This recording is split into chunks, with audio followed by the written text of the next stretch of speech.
Queen's park ওভালের সবুজ গ্যালারিতে যখন বিকেলের আলো হারিয়ে যাচ্ছিল ততক্ষণে আবদুল্লাহ শফিকের ব্যাট থেকে বেরিয়ে এসেছে এমন এক ইনিংস যা দিন কয়েক আগেও কল্পনায় ছিল না। বদলি হিসেবে ক্যারিবিয়ানে উড়ে আসা এই ওপেনার যেন প্রমাণ করে দিলেন সুযোগ পেলে সময়ের অপেক্ষা করেন না তিনি। ১৮৫ বলে অপরাজিত ১০৭, ১০টি চার আর ২টি ছক্কায় সাজানো ইনিংসে তুলে নিলেন ক্যারিয়ারের ষষ্ঠ টেস্ট শতক। আর তার পাশে দাঁড়িয়ে বাবর আজম যেন খুঁজে পেলেন হারানো ছন্দ। ১২৬ বলে অপরাজিত ৮৬ রানের ইনিংসটি তার ব্যাটে সবচেয়ে বড় সংগ্রহ সেই ২০২২ সালের ডিসেম্বরে নিউজিল্যান্ডের বিপক্ষে ১৬১ রানের ইনিংসের পর থেকে। অথচ দিনের শুরুটা এমন মসৃণ ছিল না। আজান ও ইমামুল হকের ব্যাটে ভালো শুরুর পরও চা বিরতির আগে 2টি উইকেট হারিয়ে কিছুটা টলমল করছিল পাকিস্তান।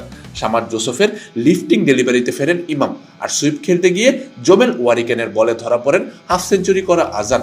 2 উইকেটে ১৩৯। এখান থেকেই শুরু শফিক আর বাবরের প্রতিরোধ, যা শেষ পর্যন্ত রূপ নেয় অবিচ্ছিন্ন ১৬৮ রানের জুটিতে। জাস্টিন গিবসের চোট আর পিচের ধার কমে আসায় ওয়ারিকেন শামারদের উপর ভরসা করতে হয় ওয়েস্ট ইন্ডিজকে, কিন্তু প্রতিটা সুযোগ কাজে লাগিয়েছেন 2 পাকিস্তানি ব্যাটসম্যান। এর আগে ২৩৯ রানে ৫ উইকেট নিয়ে দিন শুরু করা ওয়েস্ট ইন্ডিজ থামে ৩৪৪ রানে। গ্রিভসের ৭৩, চেজের ৫০ ছাড়িয়ে যাওয়া ইনিংস স্বাগতিকদের লড়াইয়ের পুঁজি দিলেও সাজিদ খানের ৮৫ রানে ৪ উইকেট শিকার শেষ পর্যন্ত ল্যাচ ছেটে ফেলে দ্রুতই। দ্বিতীয় দিন শেষে পাকিস্তান ২ উইকেটে ২৬৬, পিছিয়ে মাত্র ৭৮ রানে, হাতে ৮ উইকেট। প্রথম টেস্টের ব্যাটিং বিপর্যয়ে ডুবে যাওয়া দলটা কি তবে এই টেস্টে ফিরে পাচ্ছে হারানো আত্মবিশ্বাস?